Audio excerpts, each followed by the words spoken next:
বরানগর বিধানসভা উপনির্বাচনে প্রার্থী ঘোষণার আগে প্রকাশ্যে চলে এলো তৃণমূলের অন্দরের অসন্তোষ। বরানগর উপনির্বাচনে কোনো সেলিব্রিটির ওপরে কি ভরসা রাখবে দল? এ নিয়ে জল্পনার মধ্যেই সোশ্যাল মিডিয়ায় বিস্ফোরক পোস্ট করে তৃণমূল কাউন্সিলর সঞ্চিতা দে লেখেন, বরানগর বিধানসভা কেন্দ্রের উপনির্বাচনে আমরা কোনো সেলিব্রিটি বা অভিনেতা অভিনেত্রী চাই না। আমরা চাই একজন রাজনৈতিক ব্যক্তি আমাদের প্রার্থী হন, যিনি আমাদের সাথে থেকে আমাদের হয়ে লড়াই করবেন। রাজনৈতিক ব্যক্তি ছাড়া এই লড়াই লড়া খুব সহজ হবে না, যদিও পরে তা মুছে ফেলেন সঞ্চিতা দে। এই প্রেক্ষাপটে ইঙ্গিতপূর্ণ মন্তব্য করেন শান্তনু সেন। তার মন্তব্য, কোনো নির্বাচনই হালকাভাবে নেওয়া উচিত নয়। রাজনৈতিক সহযোদ্ধারা রাজনৈতিক কর্মীকে পাশে পেলে তিনি খুশি হতেন।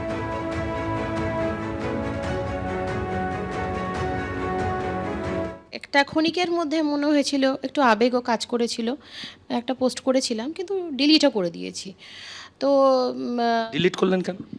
ডিলিটটা মনে হলো যে এই অবস্থায় সম্ভাব্য, যদিও শুনছিলাম কিন্তু সেইভাবে কোনো শিওর ছিলাম না, তখন হয়তো জানতামও না, মানে শুনছি।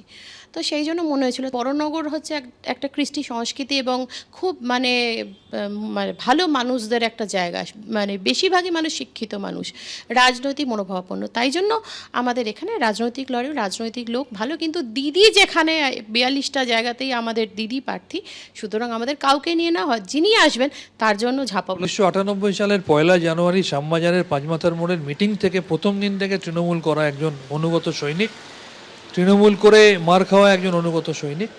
সুতরাং আমি কারোর সাথে ইঁদুর দৌড়ে থেকে নিজেকে প্রমাণ করতে চাইব না। একজন মানুষের তো অনুভূতি, ফিলিং থাকে, তার ভালো লাগা থাকে, খারাপ থাকে, দুঃখ থাকে, অভিমান থাকে, সেগুলো অন্য ইস্যু। আমি আবার বলছি, বরানগর একসময় বামেদের দুর্গ ছিল। মমতা বন্দ্যোপাধ্যায়ের হাত ধরে তৃণমূল কংগ্রেস সেখানে পরবর্তী ক্ষেত্রে জোড়া ফুল ফুটিয়েছে। তবে নিশ্চিত করে যে কোনো নির্বাচনই সহজভাবে নেওয়া কখনোই উচিত নয়, বা প্রতিপক্ষকে কখনোই দুর্বল ভাবা উচিত নয়। রাজনৈতিক লড়াইয়ে রাজনৈতিক সহযোদ্ধারা রাজনৈতিক ব্যক্তিকে পাশে পেলে হয়তো একটু বেশি খুশি হয়। কারুর ব্যক্তিগত কোনো আক্ষেপ, সবাই মানুষ, ফলে আবেগ কারুর থাকতে পারে, আক্ষেপ থাকতে পারে, কিন্তু এটাও ঠিক যে সকলের সব ইচ্ছা সবসময় পূরণ করা সম্ভব হয় না। এটা কোনো দল বলে শুধু নয়, এটা সমাজের সব ক্ষেত্রে, সব পেশায়, সব পদের ক্ষেত্রে প্রযোজ্য। বেছে নিতে হবে হয়তো একজনকে, সেখানে ইচ্ছুকের সংখ্যা হয়তো 4, কিন্তু বাঁচতে তো হবে শেষ পর্যন্ত একজনকে, নেতৃত্বকে। শ্রেষ্ঠতম বা যোগ্যতম প্রার্থীকে দল শীর্ষ নেতৃত্ব বেছে নেবেন। বরানগর উপনির্বাচনে চাই না কোনো তারকা অভিনেতা অভিনেত্রী, শান্তনু সেনের সুরে পোস্ট করেছিলেন বরানগরের তৃণমূল কাউন্সিলর। সেই ছবিও আপনাদের কিছুক্ষণ আগেই দেখালাম। আর এইবার দেখাবো বরানগর থেকে সোজা আপনাদের নিয়ে যাব পরবর্তী লোকসভা কেন্দ্র, যেখানে অর্জুন সিং বনাম পার্থভৌমিক। হালি শহরে এবার বন্দুক বাহিনী নিয়ে ঢোকার ক্ষমতা নেই অর্জুনের। বীজপুরের বিধায়ক সুবোধ অধিকারী আছেন, আটকে যাবে অর্জুনের বন্দুক বাহিনী। সোমনাথ শ্যামকে দেখলেই পালান অর্জুন। জগদ্দলে ঢোকারও ক্ষমতা নেই। আমি নিরীহ প্রকৃতির মানুষ, তবে নৈহাটির মানুষ ইভিএমে জবাব দিয়ে দেবে। ব্যারাকপুর কেন্দ্রের বিজেপি প্রার্থীকে চ্যালেঞ্জ তৃণমূল প্রার্থী পার্থ ভৌমিকের।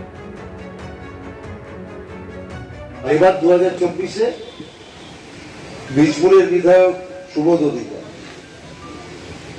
অর্জুন সিং এর শত ক্ষমতা নেই, হাজার হাজার বন্দুক বাহিনী নিয়ে ঢুকলেও হালি শহরে ঢোকার আগে আটকে যাবে, সে দম সুবোধ অধিকারী।